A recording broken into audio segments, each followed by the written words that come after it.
चामदी सञ्जालमा मात्र हुन्छ कि व्यवहारमा हुन्छ? 35 वर्षमा नभएको चिज 35 मिनटमै नखोजौँ, त्यसलाई अलिअलि केही समय लाग्छ।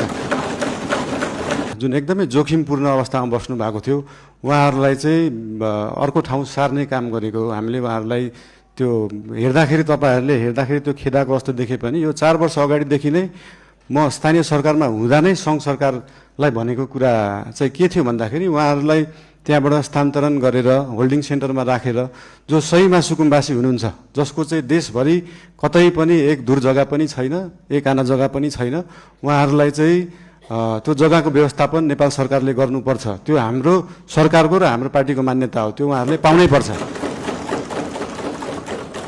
तर काठमाडौँ उपत्यकामा बसेकालाई किन एकदम प्रायोरिटी दिएर हटाइयो भन्दाखेरि विगतका धेरै वर्षहरूमा बाढी आउँदाखेरि उहाँहरूको घर डुबानमा पर्ने र उहाँहरूको स्वास्थ्य अवस्था पनि एकदमै नाजुक थियो। उहाँहरूको सेनिटरी अवस्था, उहाँहरूको त्यो वासरुम टोइलेटको व्यवस्था, त्यसको निकासा सिधै खोलामा थियो र उहाँहरूबाटै निस्केको त्यो फोहोरको दुर्गन्धले फेरि उहाँहरू नै बिरामी परिराख्नु भएको थियो।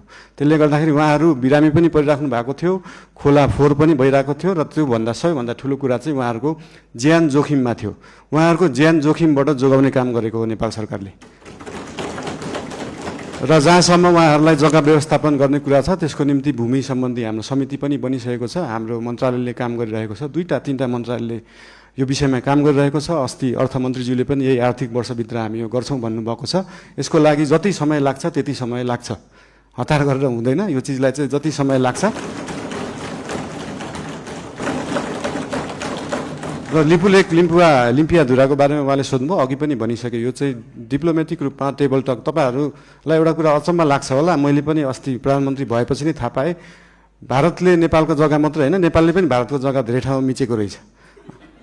अनि यो कुरा चाहिँ अस्ति भर्खरै थाहा पायो। त्यही भएर दुईटै देशले अध्ययन गरेर हामीले मिचेको छौँ, उहाँहरूले मिच्नु भएको छ, के छ त्यसलाई चाहिँ बसेर एउटा साथीको रूपमा समाधान गर्ने चाहिँ हामीले सोच राखेका छौँ। धन्यवाद। सहकारीको विषयमा पनि सोध्नु भएको थियो। सहकारीको विषयमा पनि अहिले एउटा कोष खडा गरेको छ र बाहिर न्युजमा आए जस्तो नेपाल सरकारको पैसा गएको मात्रै जस्तो देखिन्छ। हामीले सहकारीबाट उठाएको पनि पैसा छ। अस्ति लास्ट विकको रिपोर्ट हेर्दाखेरि 3 करोड जस्तो सहकारीबाट उठाइएको थियो, 50-60 लाख जस्तो दिएको थियो। यसको मतलब सरकारको पैसा गइरहेको होइन, हामीले सहकारीहरूबाट उठाएरै उहाँहरू पीडितहरूलाई पैसा बाँड्ने हो। त्यसमा कुनै पनि कन्फ्युजन नराख्न अनुरोध गर्न चाहन्छु। धन्यवाद।